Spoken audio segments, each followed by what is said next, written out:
They tried to command humanity. Part 1. The Arrival Lady. Zara stood in the crystal chamber of her warship staring at the blue planet below. Her long silver hair moved like water in the zero gravity. Her pointed ears twitched as she listened to reports from her scouts. Earth was just another world to conquer. But something felt different about this one. Two massive dragons floated beside her in the weightless room. Flame was red as molten steel, with scales that glowed like fire. Shadow was black as space itself, with eyes like purple stars. Both creatures were the size of human battleships and had never lost a battle. The High Elven Council had ruled the galaxy for 3,000 years. Every species they met either bowed immediately or died quickly. The dragons made resistance impossible. Their breath could melt any metal, their claws could tear through any armor. No world had ever stood against them for more than a few hours. Zara touched the crystal control panel with her pale fingers. The ship responded to her thoughts, showing her everything about the planet below. Earth had 7 billion humans spread across 6 continents. They fought each other constantly over land, water, and resources. Their technology was primitive compared to elven science. The humans had just learned to leave their planet a few decades ago. Their space stations were tiny, their ships were slow, their weapons were weak. They reminded Zara of children playing with toys. How could such a divided and weak species pose any threat to the mighty elven empire? Her ship was called Star Destroyer, and it was bigger than most human cities. The hull was made from materials that did not exist in this part of the galaxy. The weapons could destroy moons. The shields could stop anything the humans might throw at them. This would be the easiest conquest in elven history.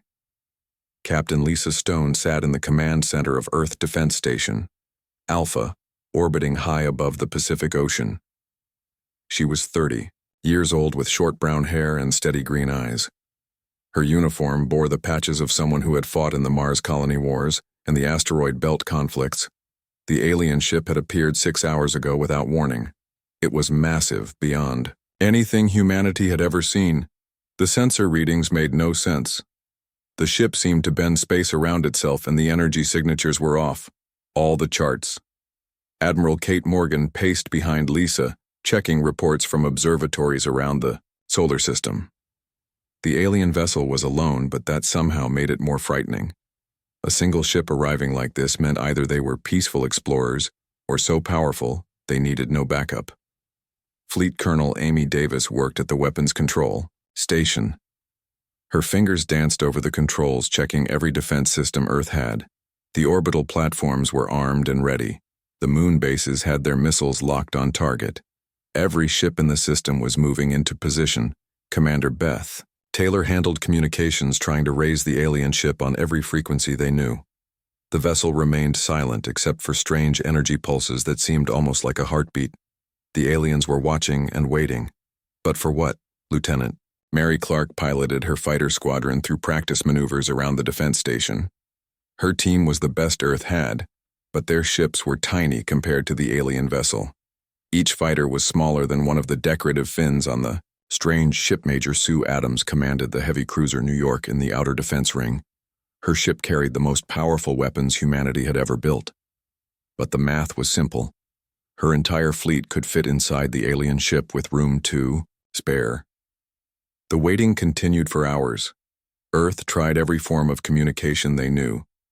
Radio signals, light patterns, mathematical sequences, even music. Nothing got a response from the silent ship. It just hung there in space, like a sleeping giant. Scientists around the world studied the vessel through telescopes and sensors. Dr. Helen Wright at the Mars Observatory reported that the ship seemed to be made of materials that should not exist. Dr. Nina Foster at the Luna Research Station detected energy patterns that defied known physics. The ship was beautiful in a terrifying way. Its hull curved like flowing water but seemed solid as diamond. Strange symbols glowed along its sides in colors that had no names. The entire vessel pulsed with soft light as if it were alive.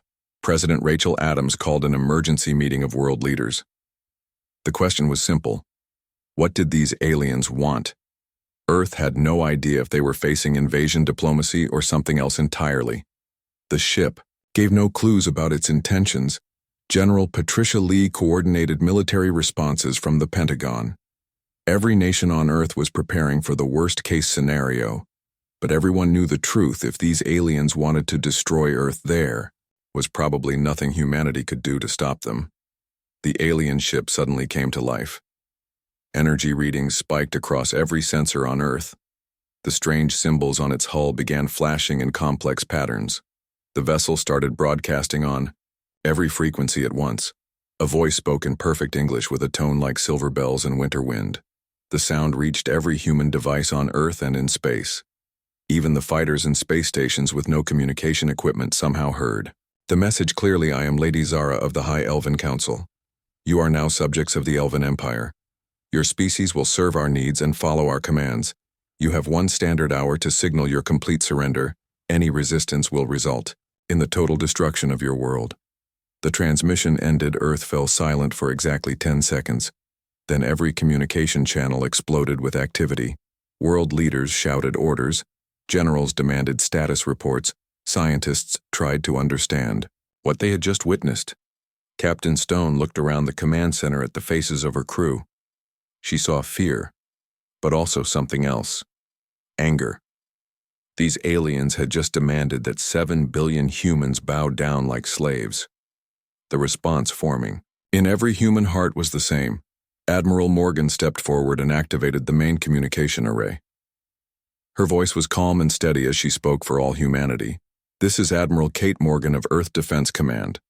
We have received your message. Our response is simple. We do not surrender to anyone. We are free people and we will remain free. Your hour starts now. The alien ship pulsed brighter and Lady Zara smiled, showing teeth like perfect pearls. Soon these humans would learn why every species in the galaxy feared the dragons. They tried to command humanity. Part 2. The Dragon's Wake Lady. Zara felt her perfect features twist into something between amusement and disgust. The humans had actually refused her demand. No species had ever been so foolish. The last race that defied the elves was now nothing but space dust orbiting a dead star. She placed her pale hands on the dragon-bonding crystals embedded in her ship.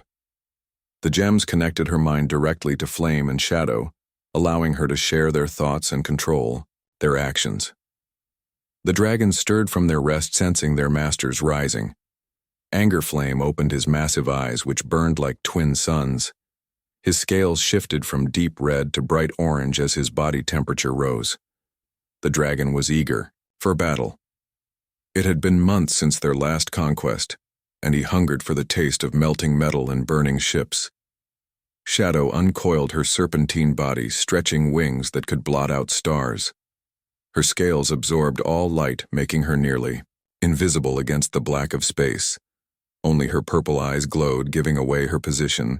The female dragon was more patient than her mate, but equally deadly. The hour passed slowly on Earth. Captain Stone watched the countdown timer on her screen. Every second brought them closer to war. The defense fleets were in position. The orbital weapons were charged. The moon bases had their missiles ready.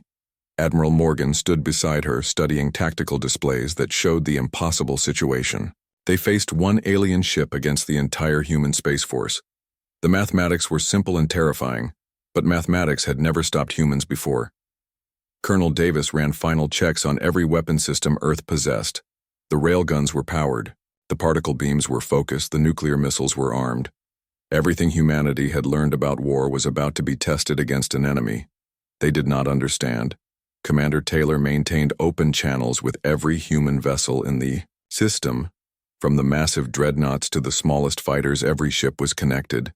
The plan was simple: hit the alien vessel with everything at once and hope for the best. Lieutenant Clark led her squadron through one final practice run. Her fighters were fast and agile, but they looked like insects compared to the alien ship.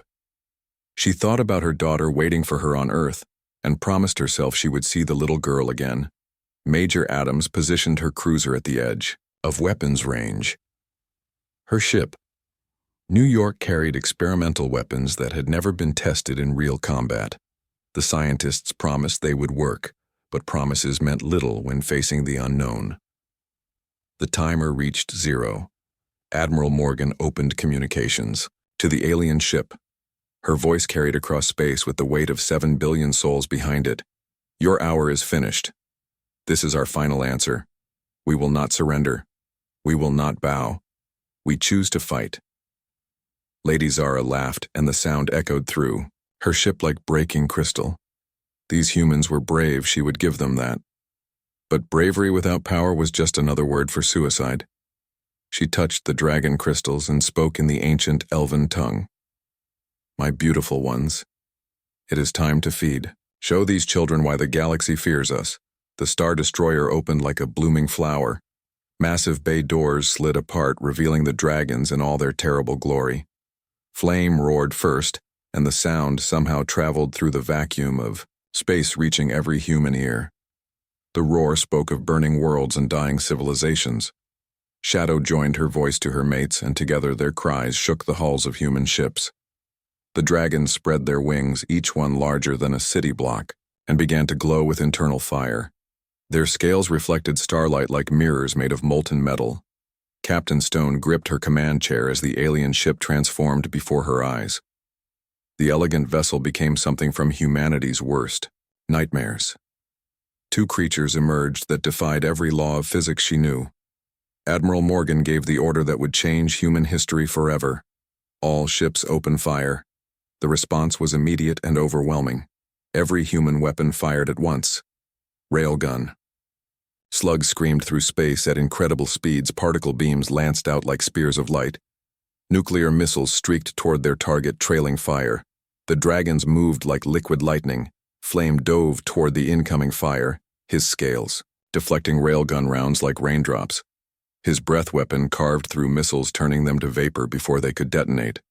Shadow twisted between the particle beams, her dark scales absorbing the energy and making her stronger. Lieutenant Clark led the first wave of fighters directly at Flame. Her squadron scattered as the dragon breathed a stream of plasma that could melt asteroids. The heat washed over her ship, but the fighters were too small and fast to target easily. Major Adams fired her experimental weapons at Shadow. The quantum torpedoes passed through normal matter, but should affect the dragon's energy-based anatomy. The weapons struck, but Shadow simply absorbed them and grew brighter. The dragons began their counterattack. Flame swept his massive tail through a formation of destroyers. The ships crumpled like paper toys, spinning away in pieces. Shadow breathed a cone of dark energy that simply erased a cruiser from existence, but the humans did not retreat. Instead, they adapted. Colonel Davis noticed that Flame's left wing had a gap in its scales where the membranes were thinner. She directed concentrated fire at that spot and was rewarded with a roar of pain.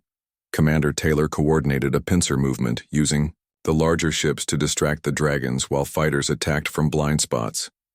The tactics were working slowly, but the cost in human lives was terrible. Captain Stone watched her people die and felt something cold settle in her heart.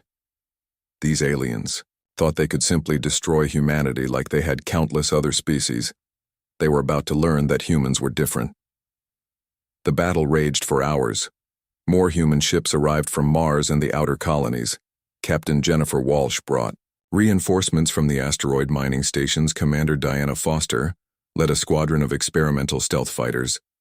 The dragons had never faced an enemy like this. Most species either fled in terror or died quickly. These humans studied their opponents, learned their weaknesses, and shared information across the entire fleet. Flame found himself bleeding from dozens of small wounds. The humans were like angry insects, stinging wherever he showed weakness. Shadow discovered that her energy absorption had limits, and the humans were testing those limits with every attack.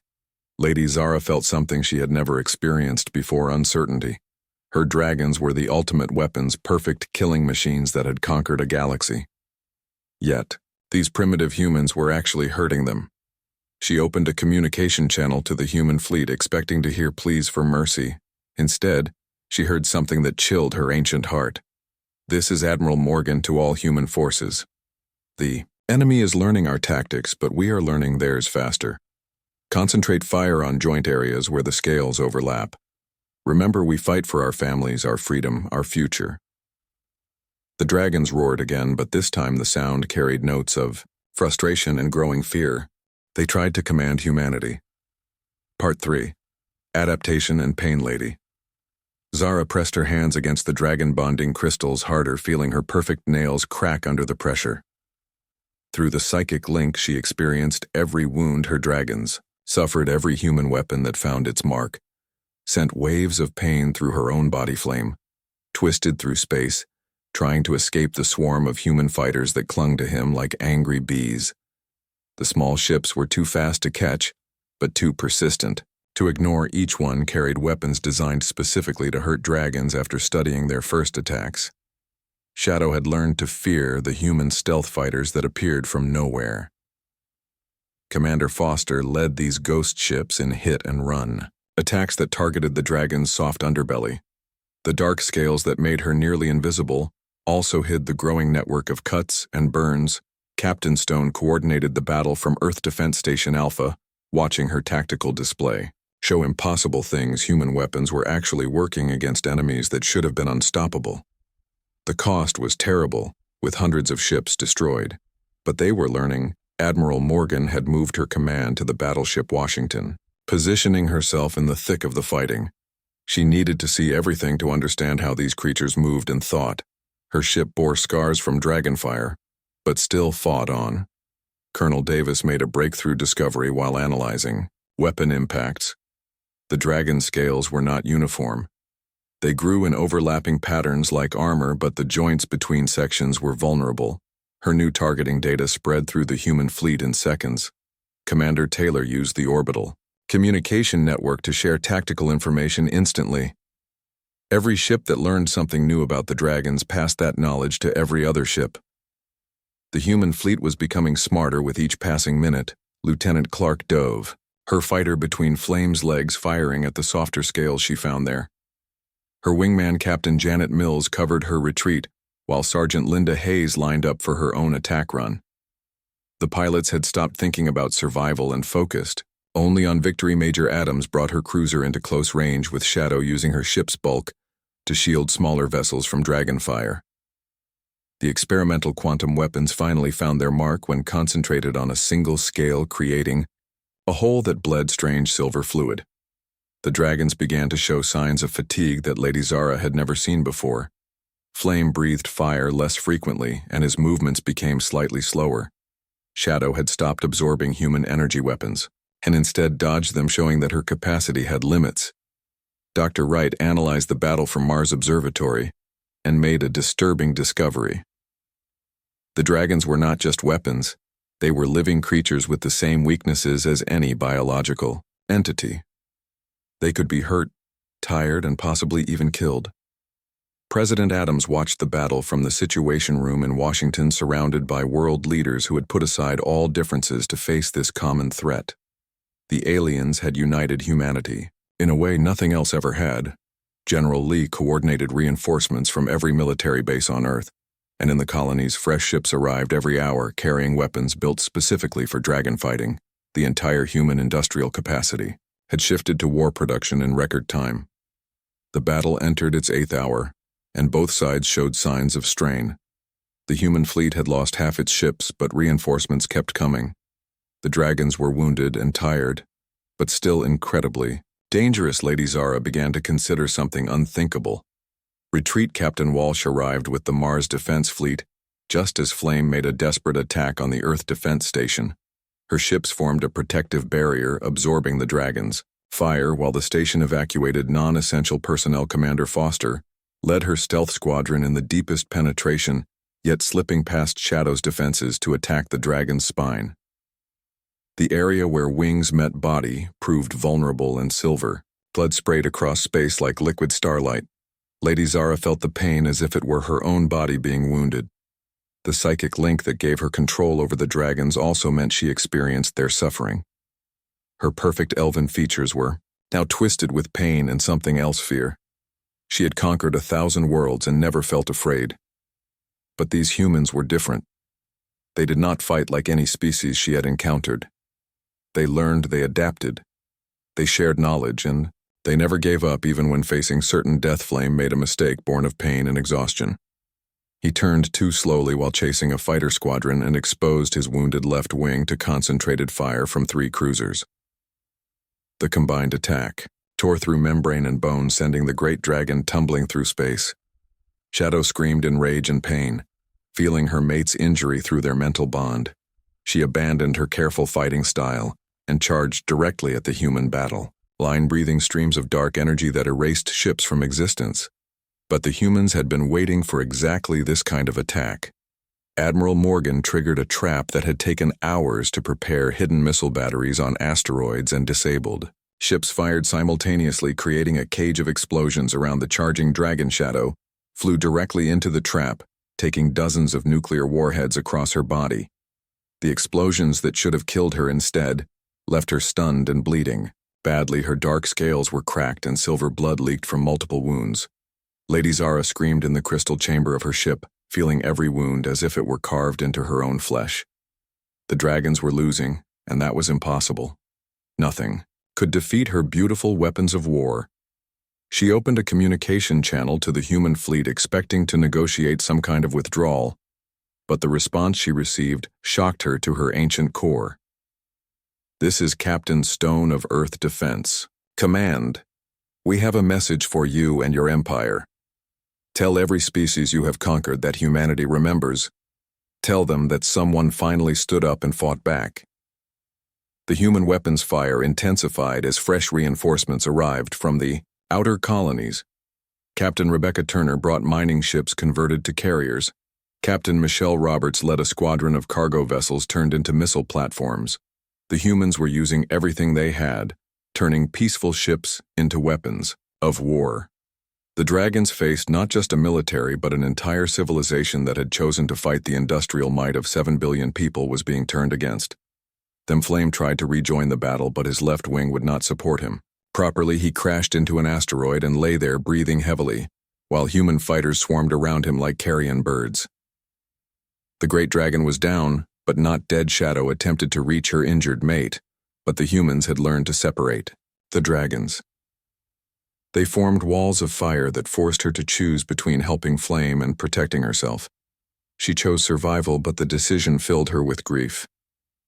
Lady Zara made a choice that went against 3,000 years of elven pride. She activated the retreat signal, calling her dragons back to the Star Destroyer.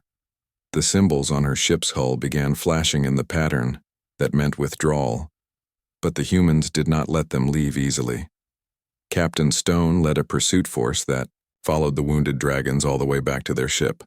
Human weapons continued to fire until the Star Destroyer closed its bay doors and began to pull away. Admiral Morgan broadcast one final message to the retreating elven ship. "Remember this. Remember that humanity said no to your empire and backed up that answer with blood and fire. Tell your council that Earth is not for conquest." Lady Zara stood in her crystal chamber, surrounded by the pain of her wounded dragons and the bitter taste of defeat. No species had ever forced the elves to retreat. The humans had done the impossible. They tried to command humanity.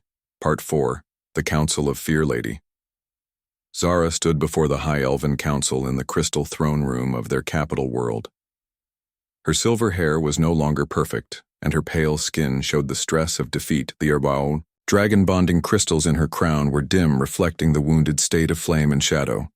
The 12 council members sat on thrones carved from single gems, each one representing a different conquered species. The throne room itself was a monument to elven power, built from the bones of dead worlds and decorated with the treasures of extinct civilizations. Elder Vex rose from his throne of black diamond, his ancient face showing the first signs of concern the council had displayed in centuries. His voice carried the weight of 3 millennia as he spoke to the assembled court. "Explain to us, Lady Zara, how a primitive species armed with crude weapons managed to wound your dragons and force your retreat. No world has resisted us for more than ours in the past 1,000 years." Zara lifted her chin, trying to maintain some dignity despite her failure. "The humans are different from every species we have encountered. They do not fight for conquest or resources. They fight for something. They call freedom, and they will die for it." Elder Mira laughed from her throne of red crystal, her voice like tinkling bells. The sound echoed through the chamber, but held no warmth. Freedom is an illusion that weak species cling to. When faced with true power, they always surrender or die, but they did not surrender. Zara replied firmly. They chose to fight even when they knew they would probably lose. Every ship that fell was replaced by 2 more. Their entire civilization turned to war production, in hours, not months. The council members whispered among themselves in the ancient elven tongue. The words carried undertones of disbelief and growing unease. How could beings they considered barely above animals have achieved something impossible? Elder Thane stood from his throne of greenstone, his warrior scars visible even after centuries of healing. I have led 1,000 conquests and never seen true resistance. Tell us exactly what happened in this battle. Zara closed her eyes and relived the nightmare through the dragon bond. The humans studied our tactics during the battle itself. They shared information instantly across their entire fleet. When we adapted, they adapted faster. She paused, letting the implications sink in before continuing. Their weapons evolved during the fight. They discovered our weaknesses and exploited them. Their ships kept coming no matter how many we destroyed. They turned cargo vessels into warships. Elder Cass leaned forward on her throne of blue crystal, her young face marred by worry. But surely the dragons dominated the battlefield. No species has weapons that can truly harm them. Flame and Shadow are both gravely wounded. Zara admitted feeling their pain through the psychic link. The humans found ways to target the spaces between scales. They used tactics we had never seen before. The throne room fell silent except for the soft humming of power crystals. Even the air seemed to hold its breath as the council absorbed this impossible information. The dragons were wounded by primitive humans. Elder Vex spoke again, his voice heavy with implications. This changes everything. If word spreads that the dragons can be hurt, that the elves can be defeated, our entire empire will face rebellion. Already, the outer colonies are asking questions, Elder Mira added. Her spies reported increased communication between conquered species. Something was stirring in the galaxy, something dangerous to elven rule. The humans broadcast their victory across the galaxy. Zara continued. They sent a message telling every conquered species that someone had finally stood up to us. They called for rebellion against the Empire. Elder Thane slammed his fist against his throne, creating spiderweb cracks in the green stone. This cannot be allowed to spread. The humans must be destroyed completely and their victory must be erased from history. But how? Zara asked. The cost of destroying them might be greater than the threat they pose. We would need to commit most of our fleet and many dragons. The other colonies might see this as weakness. Elder Cass suggested a different approach. Perhaps we should study these humans, learn what makes them different. Their technology advanced during a single battle. How is that possible? Meanwhile on Earth, the celebration continued but was tempered by preparation. Captain Stone had been promoted to Admiral and given command of the expanded Earth Defense Force. The victory had cost them dearly, but taught them valuable lessons. Admiral Morgan worked with scientists and engineers to improve their weapons based on what they learned fighting the dragons. Dr. Wright led teams analyzing energy readings from the battle, while Dr. Foster studied the alien ship recordings. Colonel Davis now wore the stars of a general and commanded the new anti-dragon task force. Her weapons development teams worked around the clock, creating better tools for fighting energy-based life forms. Commander Taylor had been promoted to Admiral and tasked with expanding the communication network. Her instant information sharing system had been crucial to victory and would be even more important in future battles. The pilots who survived the dragon fight became instructors, teaching new squadrons the hard-won lessons of fighting impossible enemies. Lieutenant Clark trained fighter pilots while Major Adams worked with capital ship crews. President Adams addressed a joint session of the United Nations that now included representatives from Mars and the asteroid colonies. The alien threat had accelerated human unity and expansion in ways nothing else could have achieved. We know they will return, she told the assembled leaders. When they do, we must be ready, not just to defend ourselves, but to help others who want to fight for freedom. The galaxy is full of conquered peoples waiting for hope. Construction began on new types of warships designed specifically for fighting dragons. the industrial capacity of 3 worlds and dozens of space habitats focused on a single goal, being ready for the next battle. General Lee coordinated with military leaders across human space to develop new tactics. The dragons were powerful, but they could be hurt, they could be tired, they could be defeated if humans were smart enough and brave enough. On the wounded elven ship, Flame slowly healed in a regeneration tank, while Shadow lay motionless in crystal healing chambers. Lady Zara tended to them personally, feeling their pain and sharing their humiliation. Through the dragon bond, she experienced flashes of the battle from their perspective. The small human fighters that stung like insects, the larger ships that struck like hammers, the endless waves of enemies that never seemed to break. The dragons had never faced anything like it. In 3,000 years of conquest, they had always been the unstoppable force, meeting immovable objects that immediately broke. Now they had met something that bent, but did not break. Lady Zara made a decision that would have shocked the council. She began studying human tactical recordings, trying to understand how they had achieved the impossible. The elves had always won through overwhelming power, but the humans won through adaptation. The galaxy watched and waited as news of the battle spread despite elven efforts to suppress it. Conquered worlds that had accepted their fate for centuries began to remember what freedom felt like. On distant planets, enslaved species looked up at alien stars and whispered a new word: Earth, the name of a world that had said no to an empire and survived to tell about it. They tried to command humanity. Part 5. The Spark of Revolution. 6 months after the Battle of Earth, the galaxy had changed in ways the High Elven Council never expected. Their iron grip on 1,000 worlds was loosening as species that had been slaves for centuries began to remember what rebellion meant. On the water world of Aquaria, the dolphin-like Cetans stopped their mining operations and looked toward the stars. They had heard whispers of a species called humans who fought dragons, and won. The news spread through their underwater cities like ripples on a pond. The insect colonies of Hive World Delta began producing weapons instead of tribute. Their queens had calculated new possibilities after learning that the elven dragons could be wounded. The mathematics of revolution suddenly seemed favorable. Lady Zara spent her days in the medical chambers watching her dragons heal slowly. Flame could fly again, but his left wing would never be perfect. Shadow had regained consciousness, but her dark scales were scarred with silver lines that would never fade. The healing crystals hummed with regenerative energy but could not repair wounded pride. The dragons remembered the pain of human weapons and the humiliation of retreat. Their roars now carried undertones of uncertainty that had never existed before. Through the dragon bond, Zara felt their doubt, and it ate at her like acid. For 3,000 years, the dragons had been perfect weapons of conquest. Now they questioned whether they could face humans again. The High Elven Council met in emergency session every day as reports poured in from across the Empire.